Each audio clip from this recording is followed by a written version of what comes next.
Hi friends, welcome back to my channel. இன்றைக்கி நம்மளுடைய சேனலில் ஒரு ஹெல்த்தியான கொழுக்கட்டை ரெசிபி தான் பார்க்க போகிறோம்.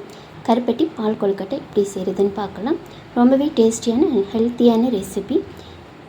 ஸ்கூல் போகிற பசங்களுக்கு ஸ்கூல் விட்டு வரும்போதே கடையிலேருந்து நம்ம ஸ்நாக்ஸ் வாங்கி கொடுக்காம இது மாதிரிக்கு ஹெல்த்தியாக கருப்பட்டி வெல்லம் இந்த மாதிரிக்கு சேர்ந்து உணவு வகைகளை செஞ்சு கொடுக்குறப்ப குழந்தைங்களும் ஹெல்த்தியாக இருப்பாங்க. அவங்களுக்கும் ரொம்ப பிடிச்ச உணவாக இருக்கும். இந்த கருப்பட்டி பால் கொழுக்கட்டை ரெசிபி எப்படி செய்கிறதுன்னு வாங்க பார்க்கலாம். ரொம்ப டேஸ்ட்டாகவும் இருக்கும். ரொம்ப குயிக்காக நம்ம கொஞ்ச நேரத்தில் பண்ணிடலாம். இதுக்கு நான் கொழுக்கட்டை அல்லது இடியாப்ப மாவு நம்ம வீட்டிலே ரெடி பண்ண மாவு எடுத்திருக்கேன். 1 கப் அளவே எடுத்திருக்கேன். நீங்கள் கிளாஸ் அல்லது ஒரு பவுல் எடுத்துக்கலாம். மாவில் தேவையான அளவு சால்ட்டு ரொம்ப கம்மியாக சேர்த்துக்கிட்டால் போதும். இப்போ இந்த சால்ட்டை மாவோடு சேர்த்து இது மாதிரிக்கு நல்லா மிக்ஸ் பண்ணி கொடுத்துக்கோங்க.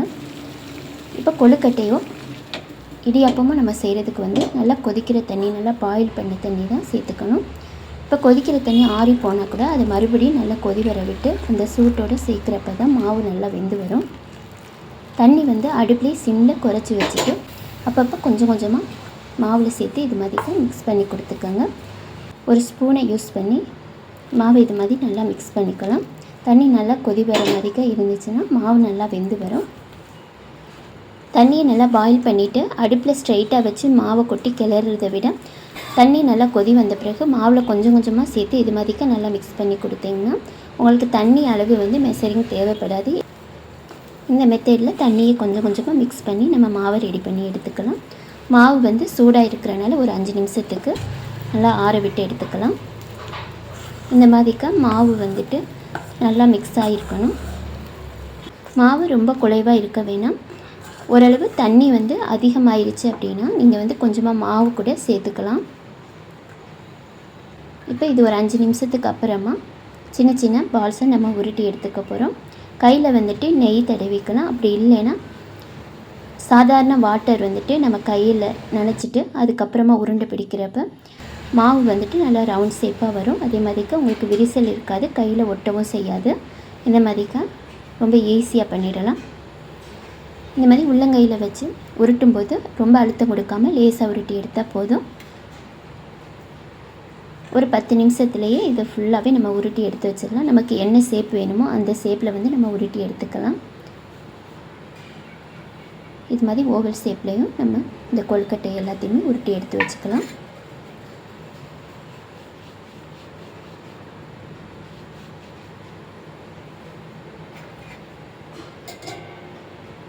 இப்போ இந்த கொழுக்கட்டை எல்லாத்தையுமே நான் உருட்டி எடுத்து வச்சுட்டேன். ஒன்றோடு ஒன்று ஒட்டாமல் ரொம்ப ஈஸியாகவே உருட்டி எடுத்தாச்சு. ஒருவேளை நம்ம உருண்டை பிடிச்சி வச்சுருக்க கொழுக்கட்டை எல்லாமே விரிசலாக இருக்குது, இல்லை ரொம்ப ட்ரையாக இருக்குது அப்படின்னு நினச்சிங்கன்னா தண்ணியில் கையை நனைச்சிட்டு மறுபடியும் இது மாதிரிக்கு லேசாக உருட்டி கொடுத்துட்டிங்கன்னா அது விரிசலும் இருக்காது, நல்லா சேஃபாகவும் இருக்கும். இப்போ ஒரு பாத்திரத்தில் 1 கப் அளவு பச்சரிசி மாவுக்கு 5 கப் அளவு தண்ணி சேர்த்து அடுப்பை ஆன் பண்ணி தண்ணி நல்லா கொதி வர விட்டுறலாம். தண்ணி லேசாக கொதி வரதுக்கு முன்னாடி 1 ஸ்பூன் அளவுக்கு பச்சரிசி மாவு சேர்த்துக்கலாம். இந்த பச்சரிசி மாவு சேர்க்குறனால இந்த பால் கொழுக்கட்டையில் உள்ள பால் நல்லா திக்காக இருக்கும். சாப்பிட்றப்ப உங்களுக்கு அந்த திக்னஸ் கிடைக்கும். இப்போ நம்ம அந்த பச்சரிசி மாவு சேர்த்து நல்லா கொதி வந்த பிறகு நம்ம உருண்டை பிடிச்சி வச்சுருக்க கொழுக்கட்டை எல்லாத்தையுமே 1 பை 1 பாத்திரத்தில் சேர்த்துக்கலாம்.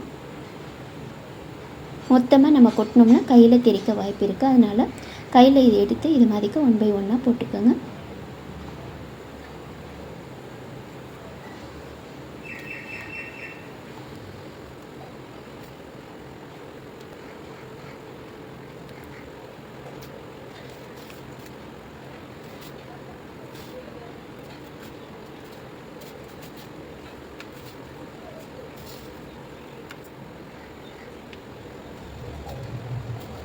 நம்ம உள்ளே போட்டிருக்க கொழுக்கட்டை எல்லாமே கொதித்து நல்லா மேலே எலும்பி வர வரைக்கும் இதில் கரண்டி போட வேணாம்.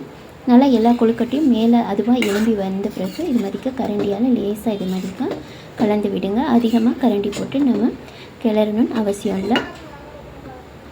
இப்போ இது ஒரு 5 நிமிஷத்துக்கு நல்லா கொதி வரட்டும். இந்த கொழுக்கட்டை எல்லாமே 5 நிமிஷத்தில் நல்லா வெந்து வந்துடும். இப்போ கொழுக்கட்டை வெந்து வந்திருக்கா அப்படின்றத பார்க்குறதுக்கு ஒரு நைஃபால் இது மாதிரிக்கு லேசாக கட் பண்ணி பாருங்கள். இப்போ இந்த கொழுக்கட்டை வந்து நல்லா வெந்து வந்துருச்சு, கையில் ஒட்டாமல் நல்லா சூப்பராக வெந்து வந்திருக்கு. இப்போ நாம் இதில் வெல்லம் அப்படி இல்லைன்னா கருப்பட்டி சேர்த்துக்கலாம். நான் எந்த கப்பில் பச்சரிசி மாவு அளந்து எடுத்தேனோ அதே கப்பில் வந்துட்டு 1 கப் அளவு பனை வெல்லம் எடுத்திருக்கேன். அதாவது கருப்பட்டி 1 கப் அளவு, பச்சரிசிக்கு 1 கப் அளவு கருப்பட்டி சேர்த்துருக்கேன். கருப்பட்டி வந்து புது கருப்பட்டியாக இருக்கிறனால அப்படியே சேர்த்துருக்கேன். நீங்கள் வந்துட்டு பழைய கருப்பட்டினா பாகு காய்ச்சி சேர்த்துக்கலாம். இது கூடவே ஒரு 1/4 ஸ்பூன் அளவு ஏலக்காய் தூளும் சேர்த்துருக்கேன்.